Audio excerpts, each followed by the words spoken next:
இதெல்லாம் திரும்பி வரும். திரும்பி வராது ரெண்டே ரெண்டு விஷயம்தான். வாயிலிருந்து விழுந்து விட்ட வார்த்தை திரும்ப வராது. வாயிலிருந்து விழுந்து விட்ட வார்த்தை திரும்ப வராது.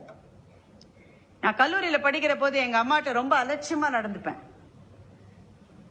நம்ம எல்லாருமே அப்படிதானே நடந்துக்கிறோம்ல. அம்மானா ஒரு அலட்சியம் தான். என்னம்மா பண்ணிருக்க? இட்லி சட்னி பண்ணிருக்கேம்மா. வேண்டாம், எனக்கு வேண்டாம், எனக்கு பிடிக்காது. இட்லி பொடி தான் எனக்கு பிடிக்கும். உன்னை யார் சட்னி பண்ண சொன்னது? எனக்கு வேணாம். நம்ம எல்லாரும் பேசுறோம்ல, அம்மாட்ட இப்படிதான் பேசுவோம்.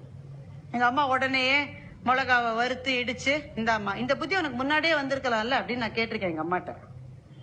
இப்போ இங்க நிறைய ஆசிரியைகள் பெண்கள் இருக்கீங்க, உங்களுக்கு தெரியும். நீங்க எல்லாரையும் கேட்டுக்கிட்டே இருப்பீங்க. நீங்க சாப்பிட்டீங்களா, நீங்க சாப்பிட்டீங்களா, கணவரை கேட்பீங்க, பிள்ளைகளை கேட்பீங்க, வீட்டுல வேலை செய்யற அம்மாவை கேட்பீங்க.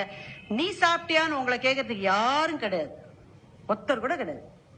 அதுதான் இங்க இருக்கிற பெண்களுக்கு நாளை நடக்கும். நீங்கள் குடும்பங்களை தாங்கி பிடிக்கிற போது நீ சாப்பிட்டியான்னு ஒரு போன் வந்ததுன்னா உங்க அம்மா பண்றான்னு அர்த்தம். வேற யாரும் கேட்க மாட்டாங்க.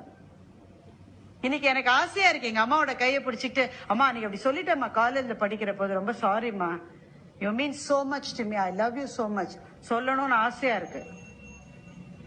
முடியாது இனிமே. எங்க அம்மா இல்ல. நான் எனக்கு கடவுள் கொடுத்திருக்கிற பணம், பதவி, புகழ், செல்வாக்கு எல்லாத்தையும் கொடுக்க தயாரா இருக்கேன். ஒரு 5 நிமிஷம் எங்க அம்மாவை திருப்பி கொடுத்தா எனக்கு போறோம். எல்லாத்தையும் கொடுக்கறேன். எங்க அம்மா வேணும். திரும்ப ஒரே ஒரு தடவை நன்றி சொல்லணும். முடியாது. இப்ப உங்க எல்லாரும் நீங்க எல்லாம் கொடுத்து வச்சவங்க, இப்போ அதிர்ஷ்டசாலிகள். பக்கத்திலேயே அப்பா அம்மா இருக்காங்க. கையை கெட்டியமா பிடிச்சுக்குங்க.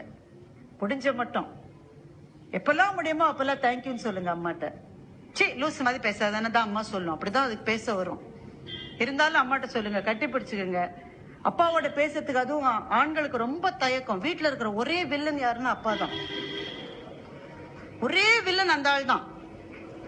ஆனா உங்கள்கிட்ட முறப்பாவே நிக்கிற ஆளு ராத்திரியில படுத்தோன்னு இது எப்படி ஆக போகுதுன்னு உங்களை பத்தி கவலைப்பட்டு கண்ணீர் வடிக்கிற ஒரே உயிரும் அவர் தான்.